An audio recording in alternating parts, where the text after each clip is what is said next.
I was talking with someone recently about the power of a growth mindset and being positive as opposed to a fixed mindset and being negative. They asked me how they can help those around them become more like-minded, positive and growth mindset. I told them you can try all you want and try to refocus people and try having them have a more positive attitude, but you'll probably just end up perpetually frustrated and unhappy with yourself. Look, everybody should write this down. Take this down in your notes. You cannot change anyone. Nobody. You can inspire them by your example, maybe.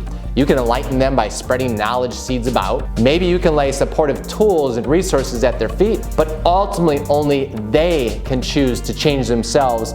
And most people, they just don't choose to change. This is why we have so many adolescent adults bounding about the world today. There are only two things that you can do to help people who are possessed by the negativity. Those hell-bent on skewing their green slime and despair on you and your group discussions and that everything that might be involved. So here's what you can do. Number one, you can redirect the conversation with questions. Questions like, well, what did you like about that event? Or which part of that was most fun?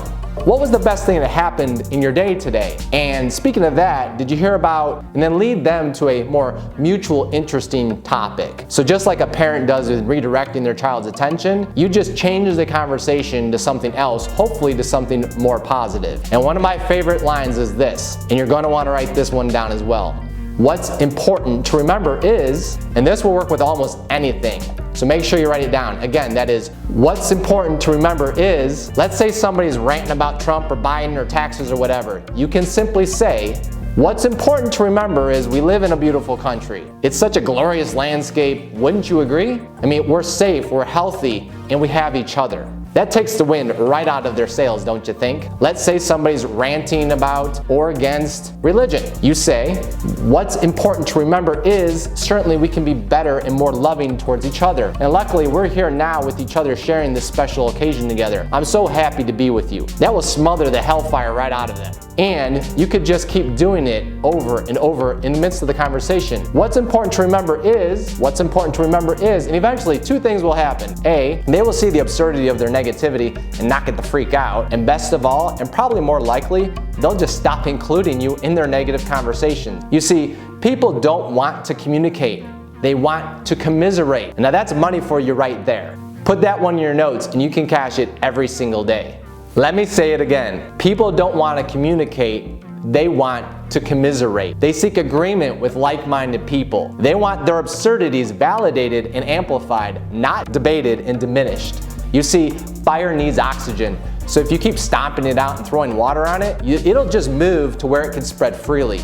And then the second thing that you can do is this, set rules or limit your contact. You can state plainly, hey, if you're gonna talk about politics, I'm out. Or how about we talk about something that we both enjoy discussing? Or hey, we clearly disagree on religion and that's okay. How about we move on to something that we agree on? And your final move can be this, spinning on your heels and walking away. I call it pulling the Houdini. And I do it all the time. I don't even make the excuse of, hey, I gotta go to the bathroom, or did you hear my name being called? I don't even bother with that. I might give it one last, oh man, that sucks, and then spin and walk. People will get the message, trust me. Look, you're always training the people around you, and the people will gravitate towards their kind. You see, birds of a feather flock together as plainly as you can see it on a high school campus. The jocks find the jocks, the goths find the goths, the stoners find the stoners, and the goody two-shoes find the goody two-shoes. In your office, in your peer group, in your neighborhood, in your own family. The negative will find the negative. The conspiracy theorists will find the conspiracy theorists. And the positive growth-minded will find the positive growth-minded. Water seeks its own level. Just don't let your glass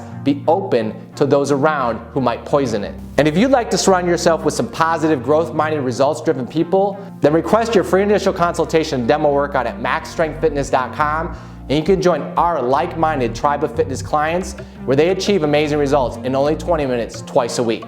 Thanks for listening and have a great day.